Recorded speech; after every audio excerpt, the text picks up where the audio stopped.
No soy su fan. Tú puedes, profe. Yo confío en ti, yo confío en ti. Primera vez, ¿no? Somos su primera vez en profe Mosquito 4. Ya está bien.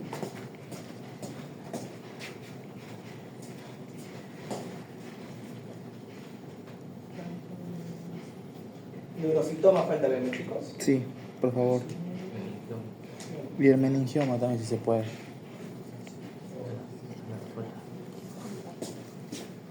Tú puedes, profe. ¿Nervioso?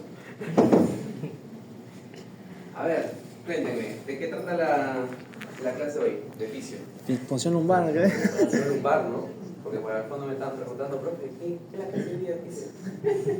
¿Es cierto que vamos a hacer así entre nosotros? Claro, voluntaria se va. ¿Y le hacemos? Cambio el HDMI, profe. Dime, profe. No. A ver. Qué miedo. Paraplegia, cuadraplegia, ¿qué toca? Básico de básicos, a ver. Es un examen que se hace en un entorno hospitalario o ambulatorio. Sí, ambulatorio, acá. Hospitalario, chicos. Jamás te va a llegar a una consulta a un paciente donde tú le vayas a realizar una punción lumbar en ese momento. Normalmente es de manejo intrahospitalario, ¿no? ¿Y por qué es de manejo intrahospitalario? Porque las indicaciones generalmente son por enfermedades intrahospitalarias, de manejo intrahospitalario, ¿no? Entonces es importante empezar por eso.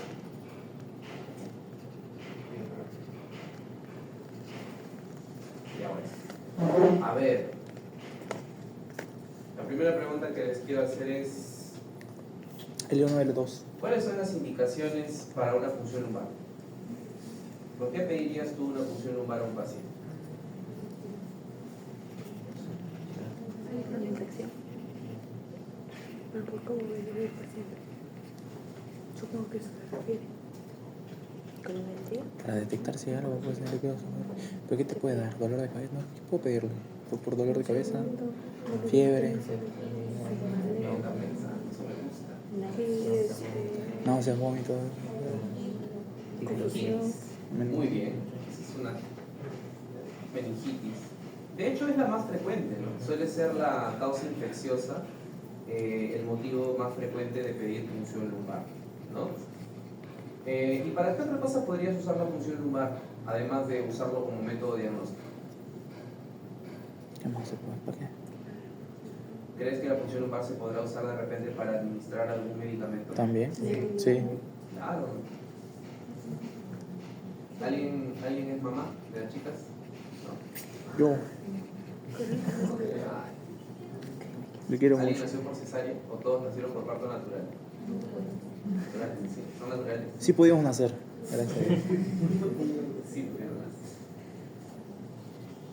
Cuando se va a someter, por ejemplo, a una paciente a cesárea para colocarle la anestesia regional, ¿sí?, se coloca vía intratecal y se usa la vía de la punción lumbar, ¿no? Esa es una forma también en la que la punción lumbar puede estar indicada, por ejemplo, para tratamiento, para administración de medicamentos, ¿no? Bien, entonces, no sé por qué no... ¿Está conectado el HDMI, profe? Sí, pues eso es que creo que no está conectado. Hay dos HDMIs. Sí, hay dos, porque el uno es el que está proyectando acá, Ajá. pero el 2 es el que sale que no hay señal. Y ese es el que no está. Dale, pe Franklin, ve. Ok.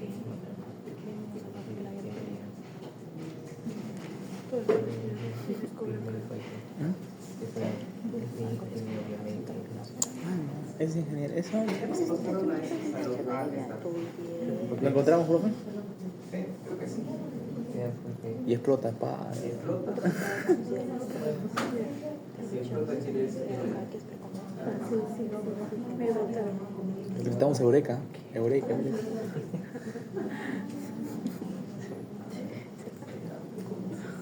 Profe, ¿cuál es su primera clase de Morfito 4? ¿Qué día? Primera clase de Morse 4. Ha debido estudiar. Ustedes dicen. ¿Cómo fue mi primera clase? O sea, ¿qué día tiene Morfito 4? ¿Qué día enseña? Los miércoles. Ah, ¿también tiene miércoles? Sí, con la doctora Andrea. ¿La conoces? ¡Ah! Un amor de persona. Amante de BTS, fan, desde la cuna, igual que yo, sí. Casada también, chévere, me queda muy bien. ¿Cómo sabe? ¿En su Facebook está casada? ¿Nada? Sí, es fan de BTS.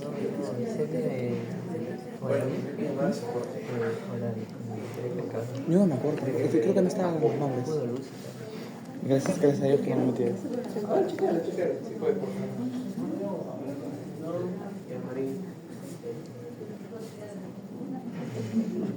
Sí,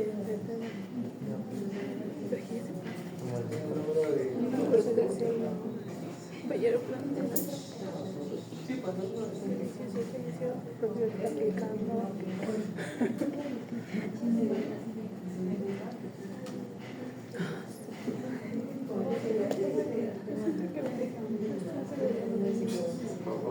Así que es mejor. 2 semanas. Sí o no. Estudiando, ya se lo van a preguntar, entonces o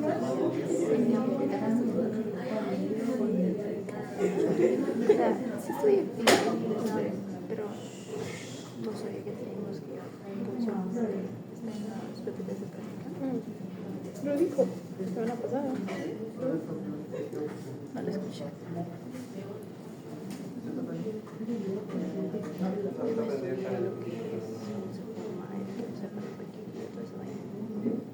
Ah, no, pues sale que no hice.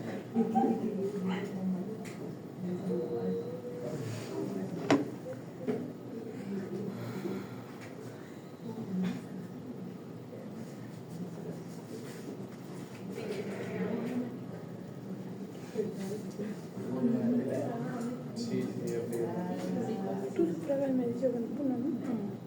Y tus hermanos. También. ¿Por qué no me tocan mi dedo? Es la votación acá. Te mandan las. Ah, yo también, pero como es más central, fácilmente llegas.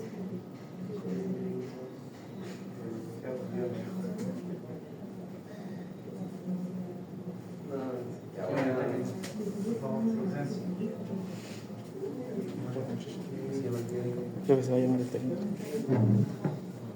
Bueno, esto va a ser el video.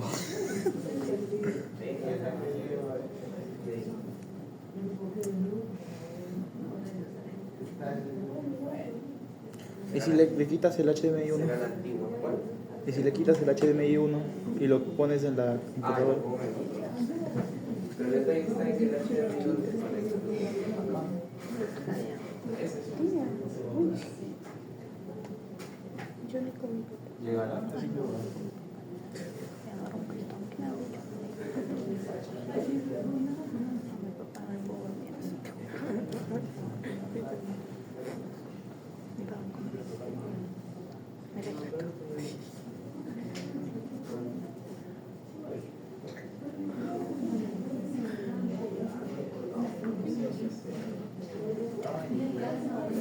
Yo dije, no me trae mi agua porque va a empezar, necesito un poquito, estoy con unas.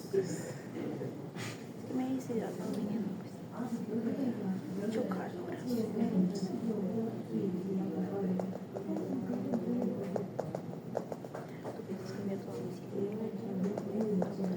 Este es el AS 204. Básicamente voy a ir acá. Si no es 4 años más. Creo que ya no. Mili. Yo tengo que terminar en 7 años. No puedo retroceder. No digo que te vas a demorar tú, sino para las personas elecciones. 5, sí llegas a otro. Ay, no. Ya no quiero volver. Se pasa muy rápido, yo sigo. Es que fue pandemia, 2022. Tocó llamarle a mi hermano. Ahora seguro van a ir. preocupes, voy a ver el material y iremos avanzando a la antigua nomás. ¿Tocó? Problemas técnicos. Ah, ya, pues normal, yo ya. Ay, está loco. Creo que la foto todavía no. ¿Regresa a ver? No. No, sí, si no tiene el HDMI 2 está desconectado.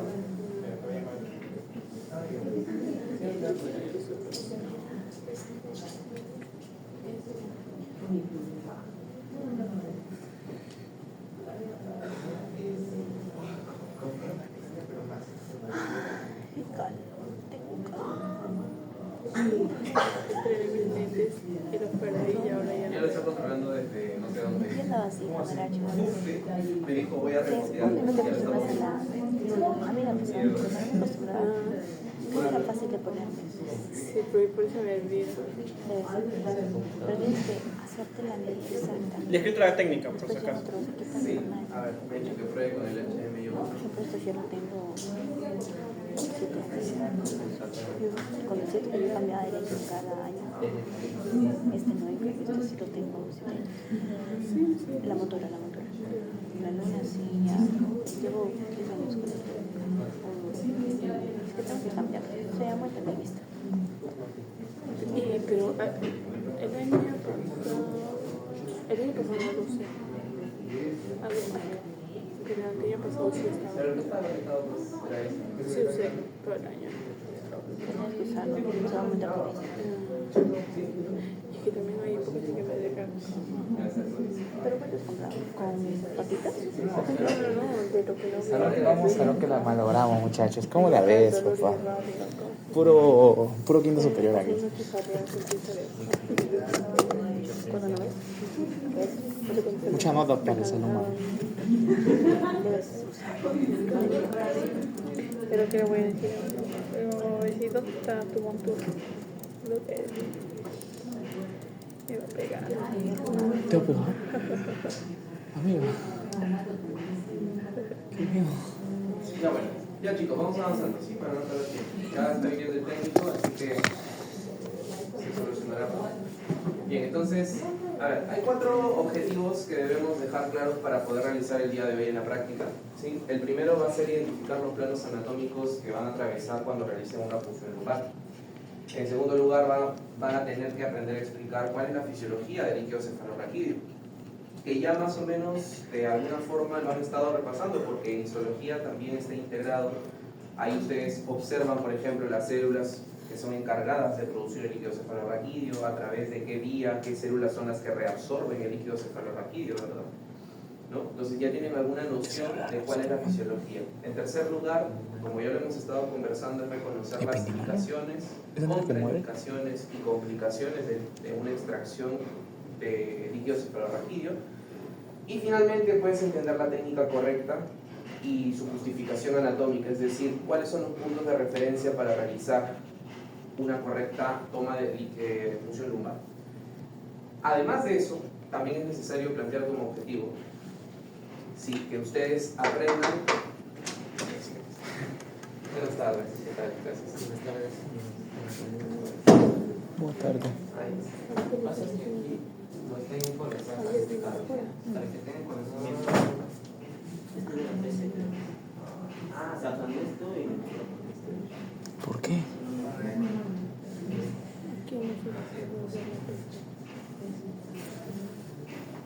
Que le cambie el HDMI. Yo en mi casa soluciono todo lo técnico. ¿Sí?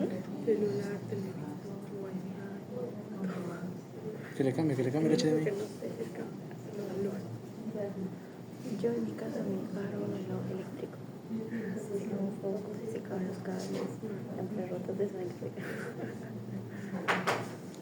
¿Pasó algo? Me enseña ahora. Pasó algo.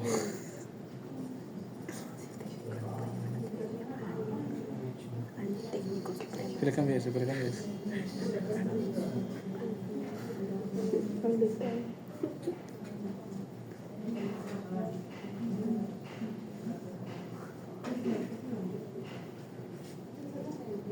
Ya, chicos, a ver, antes de seguir con la parte más técnica de la punción lumbar. Respecto a punción lumbar, sí, la parte técnica sí la vamos a aprender igual porque va a ayudarles. Va a ayudarles a ustedes a responder quizás algunas preguntas en la parte de fisio del post-test que va a venir la siguiente semana. Sin embargo, en los exámenes tipo preparcial o parcial o prefinal, respecto a este tema del líquido cefalorraquídeo, suelen preguntar bastante respecto a las estructuras anatómicas y las patologías asociadas a los ventrículos, ¿no? Por ejemplo, ¿cómo es este circuito, cómo es el flujo, mejor dicho, de líquido cefalorraquídeo? ¿Dónde empieza?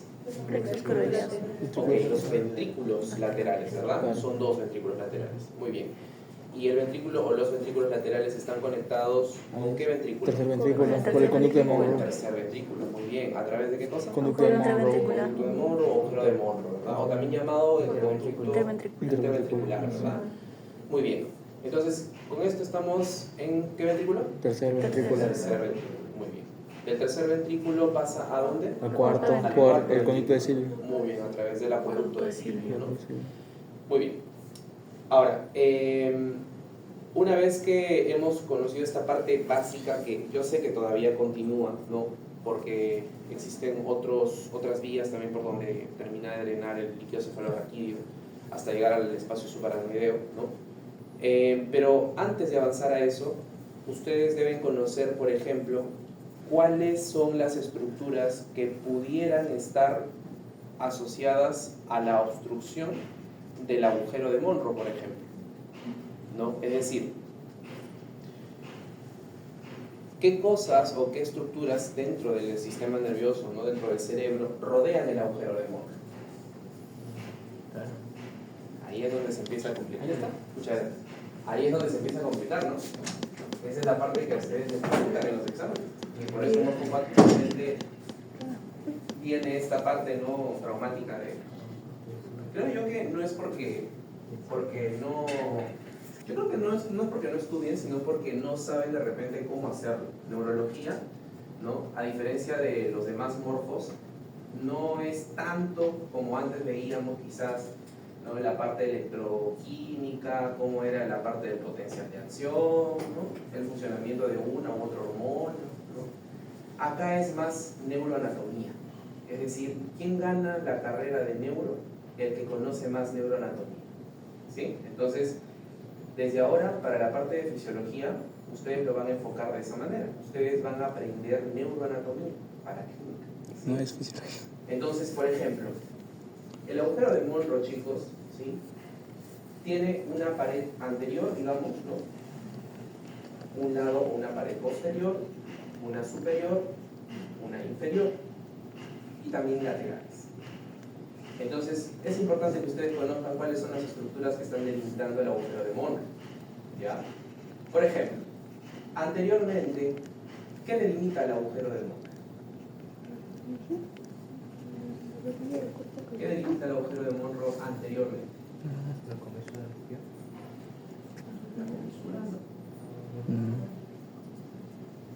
de el fornix, ¿sí? El cuerpo del fornix, para ser más exactos, ¿ya? El fornix cerebral. Entonces, ¿por qué es importante esto?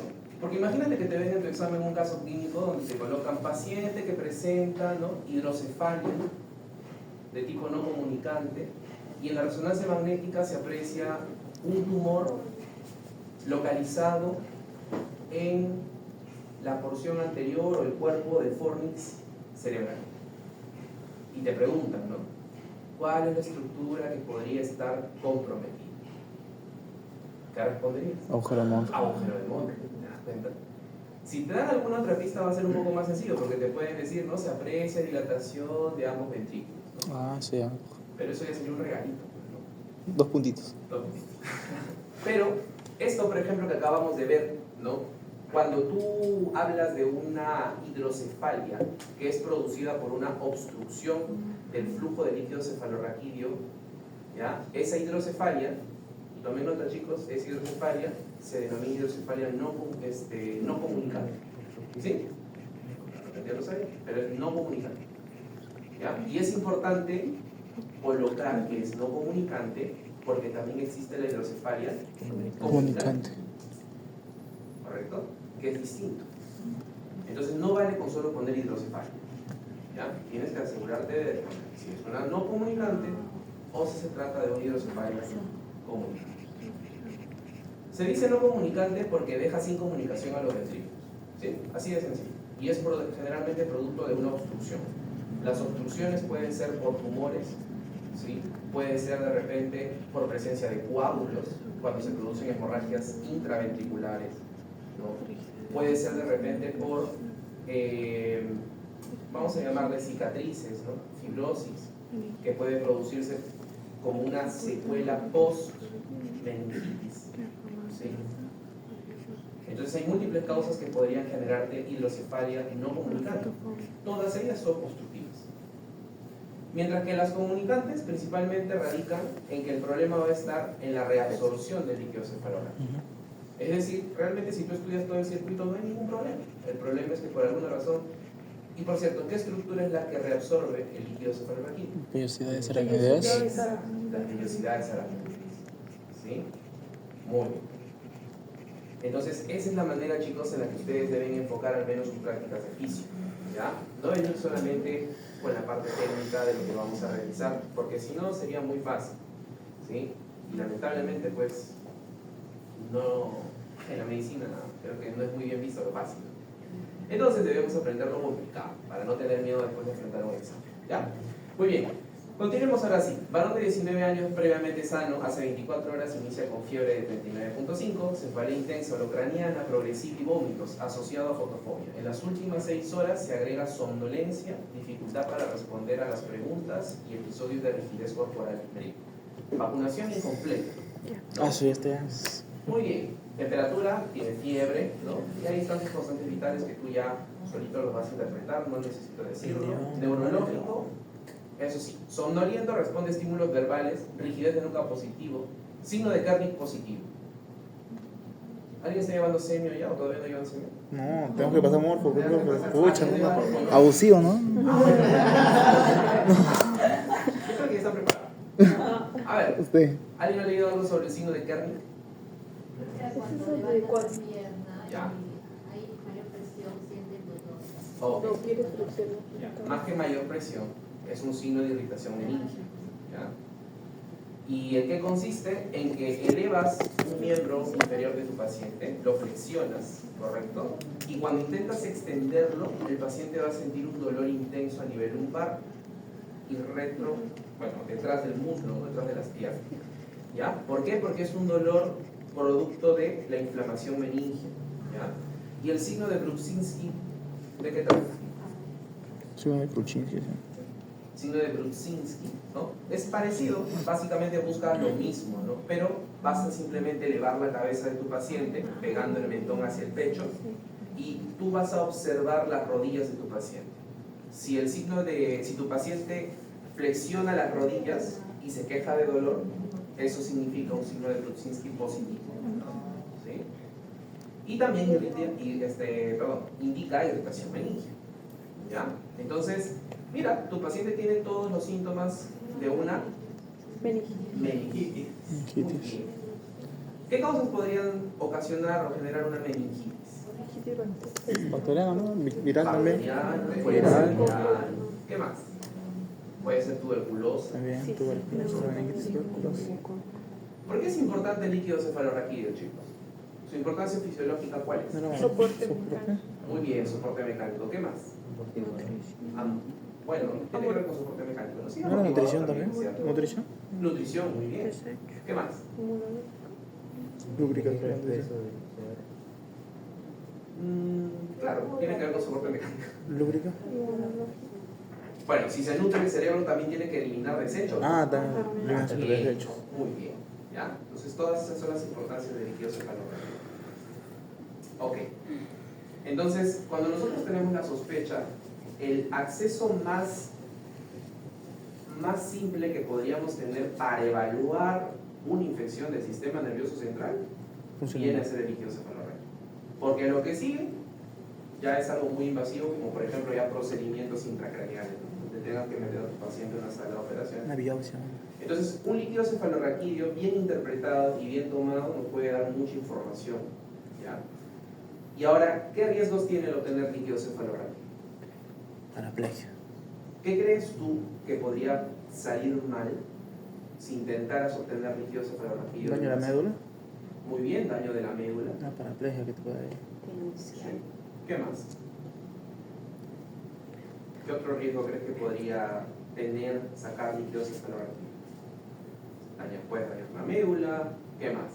Elevación de la presión intracranial. Ok, muy bien. O sea, estás creando un acceso o un flujo de salida de la presión, ¿no? O sea, digamos, de un lugar que se conecta con la bóveda craneal, es decir, la presión, ¿no? Puede también quedarse alterada. Y si tu paciente tiene un incremento de la presión intracraneal, eso podría también desencadenar un cambio brusco, ¿no? Con lo cual puedes producir una herniación, lo cual puede llegar a ser fatal para tu paciente. Lo otro también es producir tú mismo una meningitis iatrogénica. Si no tienes una buena técnica, podrías introducir hacia un área estéril como el líquido cefalorraquídeo alguna bacteria que esté en la piel, ¿no? Entonces hay riesgos de obtener líquido cefalorraquídeo, por lo tanto no suele ser una indicación ambulatoria, ¿no? O que se pueda realizar en consulta externa. Tiene que ser en la vía o en medio intrahospitalario, ¿ya? Entonces acá hay algo muy importante. Tú vas a realizar, o si en algún momento vayas a realizar una punción lumbar, lo primero que te van a estar preguntando, además, ¿no?, de las indicaciones y todo esto, ¿Dónde? va a ser los sitios seguros de función, es decir, ¿dónde vas a funcionar? ¿No? Entonces, muy probablemente muchos de ustedes ya lo conozcan y si no, lo van a saber. Normalmente manejamos dos zonas, puede ser entre L4 y L5 o puede ser también entre L3 y L4.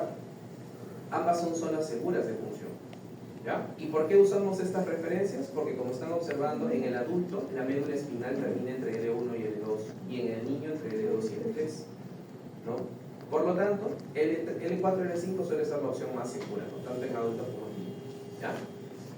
Muy bien. Ahora, ¿cómo logras tú encontrar ese espacio, ¿no?, entre L4 y L5 o L3 y L4? Con la Con la unión cresta. de las crestas. La cresta de la niña. Tienes que usar puntos de referencia anatómicos. Y acá las crestas ilíacas van a ser tus puntos de referencia anatómicos. Cuando tú logras palpar las crestas ilíacas de tu paciente, ¿sí?, vas a trazar una línea imaginaria a la cual le vas a llamar línea de tu fiel, ¿sí? Es la línea de tu fiel. Es una línea imaginaria que va a pasar por encima o va a delimitarte dónde se encuentra la cuarta vértebra lumbar, L4. Por encima de esta, tú sabes que estás en el espacio, ¿no?, intervertebral entre L3 y L4 y por debajo entre L4 y L5. ¿Ya? Entonces, cuando tú vas a realizar una punción lumbar, tú empiezas a atravesar diferentes capas, desde la piel hasta llegar al espacio subaracnoideo, ¿no? Entonces, una vez atravesada la piel, sigue el tejido celular subcutáneo, ¿no? Y posterior a esto sigue el primer ligamento. Ligamento Supraespinoso. Supraespinoso. Muy bien. Continúas ingresando a través del ligamento interespinoso, ¿no? Perforas el ligamento amarillo, llegas al espacio epidural, pasas la dura madre, aracnoides y justo ahí se encuentra el espacio subaracnoideo. Correcto. Tú puedes decirme, doctor, ¿y qué tal si punzo un vaso? ¿Qué tal si punzo algún capilar, una arteria, algo que pueda hacer que sangre en ese momento mi paciente? Denuncia. Podría pasar, ¿no? De hecho, esa es una de las complicaciones también que podría presentar una punción lumbar, ¿no? Entonces, normalmente el líquido cefalorraquídeo, ¿qué características o aspecto tiene? Un color así transparente, agüita parece. Correcto, ¿no? Agua de roca. Es cristalino, no es transparente, ¿ya? Es un líquido incoloro. Ahora, si tú ves que, por ejemplo, sale de color rojo, Ese rosado, está raro. Ese ¿cómo se llama eso? ¿Cómo se llama ese aspecto? Santo crómico. Santo crómico, ¿no? Presencia de sangre. ¿Y cómo podrías diferenciar si es santocrómico porque tú perforaste algo o lesionaste algún vaso, o si es así porque tu paciente está cursando con una hemorragia subaracnoidea? ¿Cómo lo diferencias? ¿Qué tipo de sangre? O sea, el color de la sangre puede ser. Un poco difícil, ¿no?, en ese momento diferenciar, porque recuerda que no siempre va a salir rojo franco, a veces también puede salir un poquito diluido, dependiendo de la magnitud de la hemorragia. Entonces es un poco difícil por el color de la sangre, ¿no?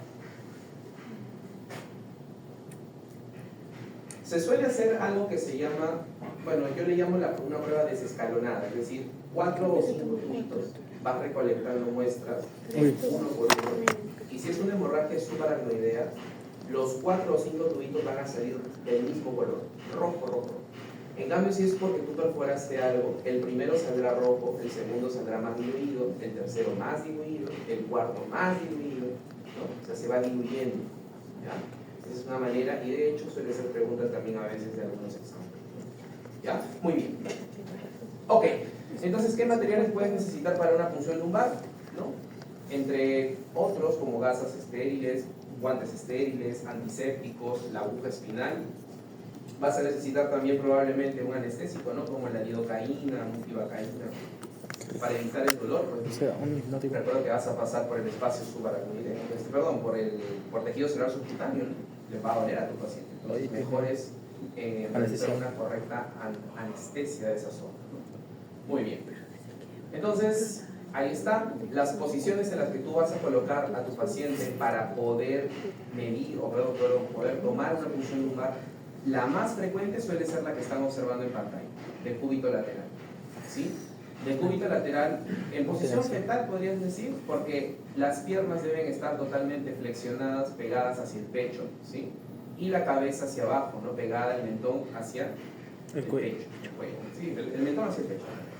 Ahí palpas tus crestas ilíacas, trazas tu plano intercrestal, o también llamada línea de... ¿Cómo se llama? Línea de... A la línea de Tuffier. Tuffier.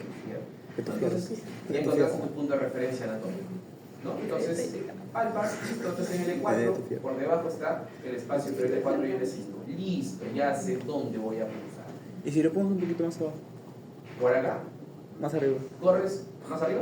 No pasa nada. Si lo pones más arriba no pasa nada porque estarías entre el E3 y el E4 y también se puede poner. ¿También ahí? Sí. Ah, ya. Más abajo corres el riesgo que puedas de repente toparte con algunas apófisis espinosas muy pegadas y tocar plano óseo, ¿no? Porque algunos pacientitos en la zona más cercana a los sacro suelen tener a veces, ¿no? Algunas vértebras un poco más fusionadas o más pegadas, más cercanas, ¿no? Entonces acá es un espacio como que bien, digamos, seguro, ¿no? De que no te vas a topar tu plano óseo. Muy bien.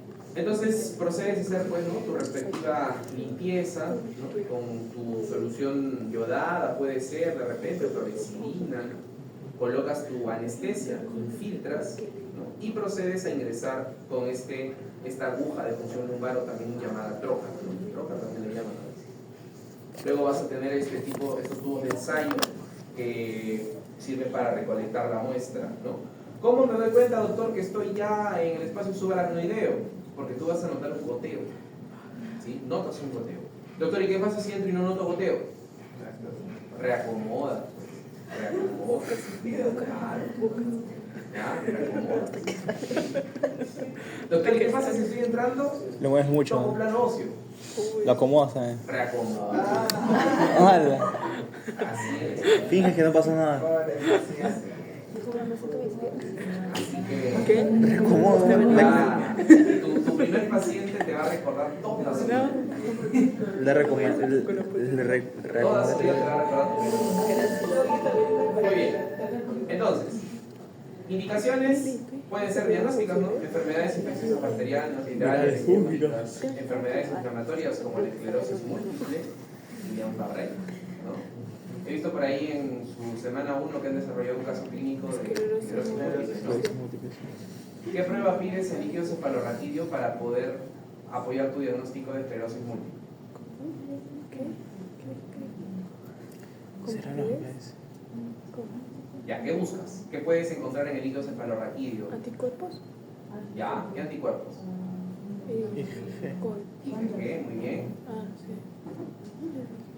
¿Qué más? En forma de bandas oligo. Ah, sí. ¿Ya? Bandas oligoclonales de IgG. ¿Ya? Y la prueba que se suele solicitar es electroforesis de líquido cefalorraquídeo, que es lo que tú solicitas para ver esas bandas oligoclonales. ¿Ya? Muy bien.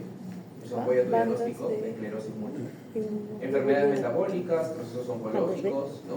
Puede ser también terapéutico, como te decía, intratecal o administrar también antibióticos. Riesgos o complicaciones. Perdón, estas son contraindicaciones, ¿no? Ok.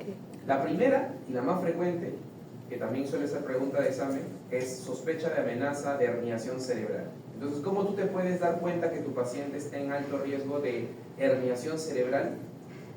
De una forma muy sencilla, chicos. Ustedes van a hacer también en la práctica de fisio de Morfo 4 un taller de oftalmoscopía. Vamos a practicar con oftalmoscopia. ¿Ya? Un fondo de ojos, ¿no? Entonces, si por alguna razón tú tienes, por ejemplo, un paciente y tienes la duda, ¿no? Entonces, le realizas una oftalmoscopía y si tú observas papiledema, ¿sí? El papiledema, que es un signo de aumento de la presión intracraneal, ¿no? Lo primero que tienes que hacer antes de punzar a tu paciente es realizarle una tomografía para confirmar que ese papiledema se debe a presión intracraneal. Si hay signos de hipertensión intracraneal en la TAC, No le haces, ya no le no. puedes hacer papel. Va a ser el primer Ya. caso clínico. Otra forma en la que te podría presentar una pregunta de examen para saber si tú conoces las contraindicaciones es colocarte un paciente que llega, como el caso que te mostré al inicio, que es clásico, una meningitis clásica, pero además te pongo por ahí, paciente presenta hemiparesia, ¿no? Hemiparesia del lado derecho. Ya. Tiene signos de focalización, cuidado. No vas a punzar de frente, de repente te emociona y dices, ya, función lumbar, pa. Toca ya. Y lo hernias, Uy, y lo mata. Muy bien. ¿lo Entonces, mato? lo primero a hacer en esos casos es pedir una TAC. ¿Ya? Obviamente, si hay celulitis en el lugar de punción, no vas a estar hinchando ahí, ¿no? Si hay pacientes que tienen alto riesgo de sangrado, por ejemplo, plaquetas menos de 50.000, ¿no? Pacientes con trombocitopenia severa, cuidado con los pacientes anticoagulados también, hay que consultar bien en la historia clínica. ¿Ya? Muy bien. ¿Qué más? Ok, acá les voy a mostrar el amigo cómo realiza, ¿no? Una punción lumbar en una maqueta. Ustedes lo van a hacer, ¿no? Lo van a hacer también porque la científica tiene también áreas de simulación. Así que lo harán en su momento. Semia. ¿Podemos hacer entre nosotros? No, entre ustedes. No. No me da alas, Laura. Ok, está mostrando su equipo, ¿no? Ahí está. Va a proceder a hacer el lavado de manos o la desinfección de las manos, ¿no? Ok. Ahí va a localizar su línea de Duffier, ¿no? Planos intercrestales. Muy Pero en la bien. vida real yo no voy a ver. Va a proceder a hacer la desinfección, que siempre va a ser de adentro hacia afuera, chicos, por favor. Nunca vayan a retornar porque van a barrer nuevamente todo de bacterias. Siempre Eso es de clave. adentro hacia afuera. Otra vez se realiza la desinfección respectiva, ¿no? Se va a colocar los guantes estériles con técnica, ¿no? Ya hay una técnica para no contaminar los guantes, eso lo van a aprender en cirugía. Está. Ay, Bien. yo quiero llevarse. Listo, una vez que ya está listo, prepara su campo estéril, ¿no? Para aislar la zona que va a punzar y va a proceder a hacer la infiltración de anestesia, ¿no? Lidocaína, bupivacaína normalmente para evitar el disconfort del paciente. Muy bien, todavía sigue infiltrando. ¿Sigue metiendo anestesia? Ahí va a proceder recién a realizar la ¡Hala! Agujita. Oh, Me duele hasta a mí, profe. bien. Bien. ¿Cuál es el tercer plano que va a atravesar? Ligamento. El ligamento. ¿Qué ligamento? Interespinos. Interespinoso. Interespinoso. No, supraespinoso. Supraespinoso. El cuarto es el interespinoso, porque el primero es piel, segundo es el Subcutáneo. tercero ¿Es el ligamento? es supraespinoso, luego sigue interespinoso, luego sigue ¿El amarillo? ligamento ¿Amarillo? amarillo, muy bien. Ya, continúa, mira. Y vean que no se entra de forma perpendicular a la piel, se entra con una ligera angulación. ¿Ya? Una ligera angulación. Él está forzando, profe, no creo que esté entrando. Claro, porque si él palpa o siente algún tipo de estructura ósea, tiene que redireccionar lo que está haciendo. Mucha redirección. Amigo, bueno, va a tener dificultades al inicio porque va a proceder a sacar el mandril del trocar, ¿no? Que es el capuchón que tú vas a sacar para observar si hay goteo, y al inicio no le goteaba nada. No me digas eso. Entonces se está reacomodando, ¿no? Lo sacó. Fallos, no. Grave, no Vale, grave. y ahí sí, miren, ve, así es como tú vas a observar. ¿Ya? No le sacó. cae así, ¿no? Es un líquido cristalino que va goteando, ¿ya? Acá también, por ejemplo, se podría asociar, hay equipos especiales o trocales que te permiten medir la presión de apertura, ¿sí? La presión de apertura en milímetros de mercurio suele ser menor o igual a 15 lo normal, ¿sí? Y si quieres verlo en centímetros de agua, suele ser entre 6 hasta 20 centímetros de agua como máximo. Más de eso se considera un incremento en la presión de apertura, lo cual también puede ser indicador de ciertas patologías. Tú extraes tu muestra y ¿qué le dices a tu paciente? ¿Cuál es la complicación más frecuente, pero gracias a Dios también más benigna, de la punción lumbar? Paraplegias. La cefalea. ¿Cefalea? La cefalea postpunción. El paciente puede cursar con dolor de cabeza, ¿sí? Luego de la punción lumbar. Es la complicación más frecuente, ¿ya? Más frecuente. Y empeora con el cambio de postura, es decir, el paciente cuando se para en bipedestación, la cefalea se puede intensificar. Entonces se le recomienda al paciente que guarde reposo, ¿no? Recostado por unas cuantas horas. Muy bien, esto ya lo repasamos. También las complicaciones ya las hemos mencionado. Y finalmente, la interpretación del líquido cefalorraquídeo, ¿no? Se nota. No, sí, lo voy a descargar para que lo vean bien. Ya, entonces, realmente el líquido cefalorraquídeo puede servir para muchas otras cosas, pero lo que ustedes por lo menos ahorita deben empezar a reconocer es diferenciación entre una meningitis bacteriana versus una meningitis Viral. viral. Eso es lo más básico de lo que van a ver en el líquido cefalorraquídeo. ¿Ya? Por supuesto, como hemos estado diciendo, hay que primero conocer qué es lo normal. Ya hablamos de la presión de apertura, que debe ser en milímetros de mercurio, menor o igual a 15, ¿no? Apariencia debe ser incoloro, transparente. Suele ser generalmente acelular, ¿ya? Aunque podrías encontrar algunos leucocitos o glóbulos rojos, no deben superar 5 por litro. El lactato también suele ser súper bajo, ¿sí? Menos de 1.2 o 1.2.